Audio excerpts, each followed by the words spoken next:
Hello and welcome to the deep dive. We are Resoria, and if this is your first time with us, well, we're the team that brings you the most honest and complete analysis of the world's best destinations. We go way beyond the brochures.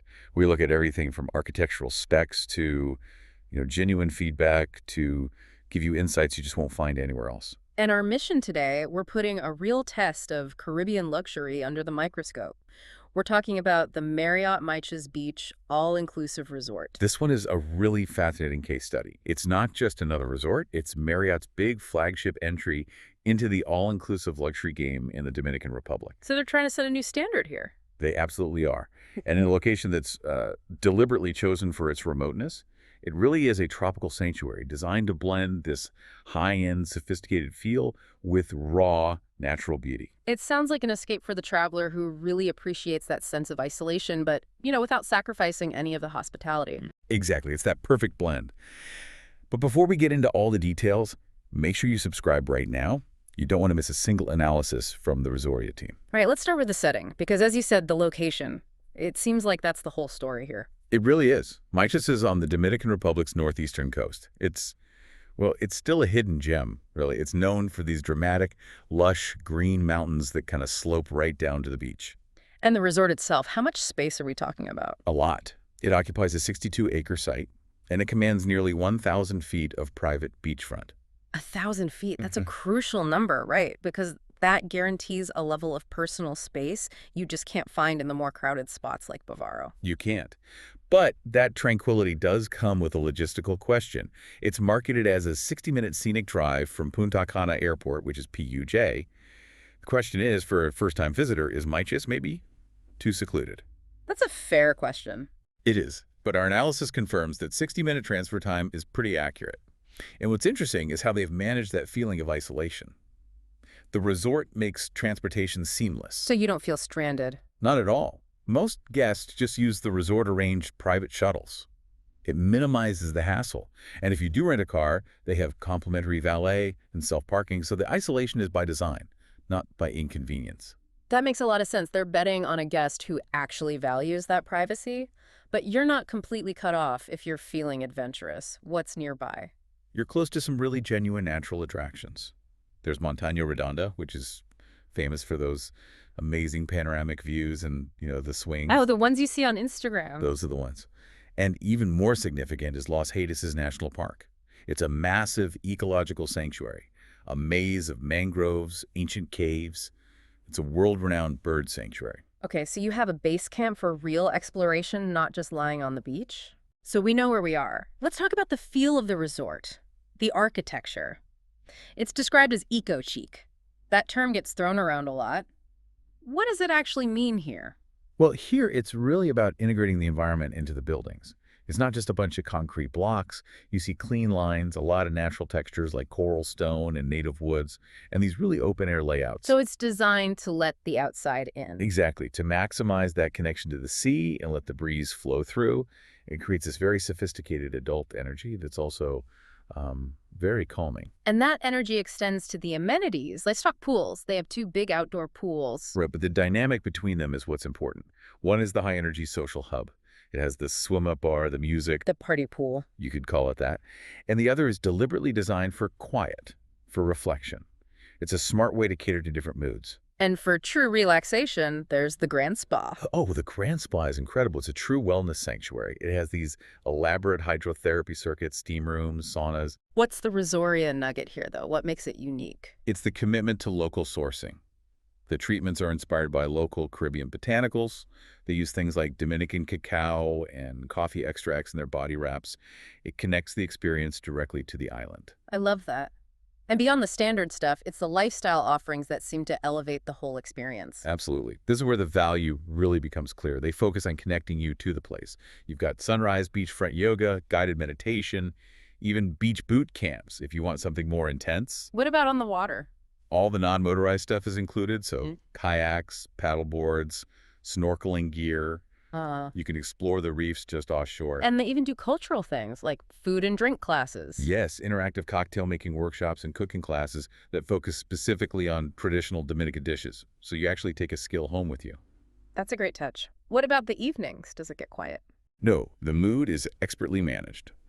There's the sunset ritual at the beach bar, which is a must-attend event with live music.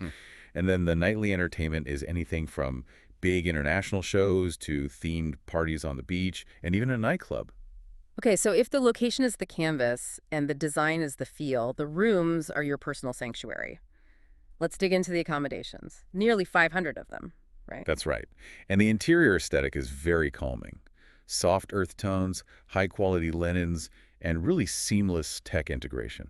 What do you mean by seamless tech? Well, you have things like centralized digital pads to control the lights and climate. It's all designed to make relaxation easier, not more complicated. Let's break down the categories. The entry level is the standard and deluxe rooms. Right. They're spacious, from around 44 to 61 square meters. They all have private balconies or terraces, usually with garden or pool views. But the real signature categories are where it gets interesting. Let's start with the swim-up rooms. Very popular. They offer direct, semi-private pool access right from your terrace. It's a fantastic feature. But it does raise a value question. Which is? Is that premium for semi-private access a better investment than just getting a larger suite with, say, a full ocean view?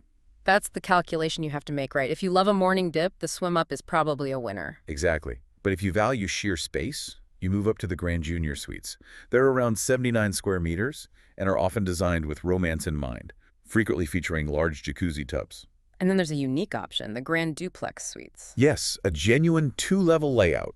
It separates the sleeping area upstairs from the living space below. Great for privacy. And at the very top, the pinnacle. The presidential and master suites, we're talking over 120 square meters.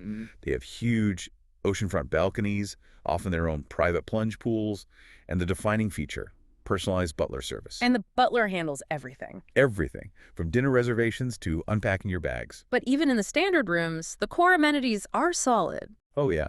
High-speed Wi-Fi, fully stocked minibars, replenished daily, big rainfall showers. It's all there. Every space is designed to feel like a private sanctuary. Okay, so you're settled in your sanctuary. The next big question is always, where are we going to eat? And this is where this all-inclusive really seems to shine. It really does. They treat dining as a global gastronomic journey. There are 6 distinct restaurants, multiple bars. The food is the bedrock of the whole premium experience. I mean, they're good with dietary needs. Very attentive. Vegetarian, vegan, gluten-free options are all clearly labeled everywhere. It's a very inclusive approach to world-class dining.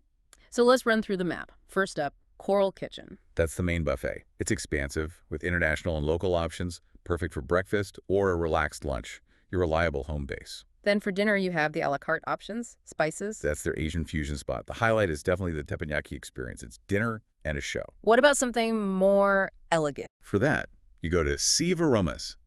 It's Mediterranean, focusing on fresh seafood, with this stunning Caribbean Sea backdrop.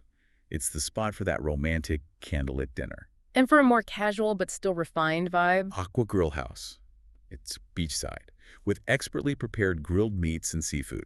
You get those incredible smoky aromas right by the water. Okay, and for daytime snacks? Jovero Snack is right by the pool. Light meals, artisanal pizzas, salads. And for a coffee or a sweet treat, there's the Sweet Corner, gourmet coffees, pastries, artisanal gelato. It sounds like the entire culinary experience is propped up by really good service. It's what we call the Marriott standard. The staff are anticipatory. They're bringing you chilled fruit or a cocktail on the beach before you even think to ask for it. That's what makes it world-class. All right, let's switch gears to the practical stuff. Pricing and reservations. This is a premium, all-inclusive, and the prices reflect that. They do. And the rates we've gathered are in US dollars. It's important to remember that the price is really influenced by season, room type, and occupancy. So for a standard room, what's the ballpark? Generally, you're looking at a range of about $340 to $450 per night. That difference often comes down to a weekend versus a weekday, or a garden view versus a pool view. And for the suites and swim-ups? That's where you see a jump, generally from around $520 up to $1,200 per night. And for the very top tier, the master or presidential suites, you can see prices over $1,500 a night, especially during peak holidays. Speaking of timing, when is the best time to visit? For consistent sunshine, the dry season is your best bet. That's December to April.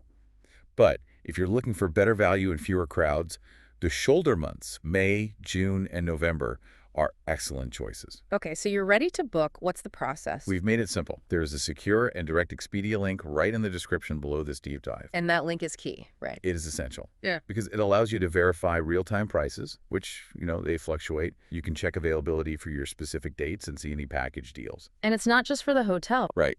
That same link simplifies everything. You can quote your airfare and rental cars right there. Right. It stops you from having to juggle a bunch of different websites. And with that, we're concluding our Resortia analysis of the Marriott Miches Beach all-inclusive resort.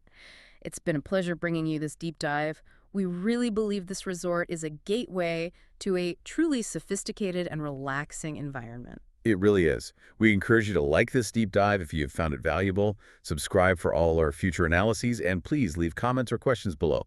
We read every single one. But before you click that booking link, we want to leave you with one final thought.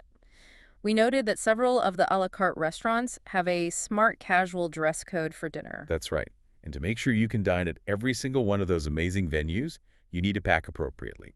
For men, that means closed-toe shoes and a collared shirt. You don't want a pair of flip-flops to be the one thing that keeps you from experiencing the best of their gastronomy. Absolutely not. Right. Don't delay. The Expedia link in the description is waiting for you right now to finalize your plans.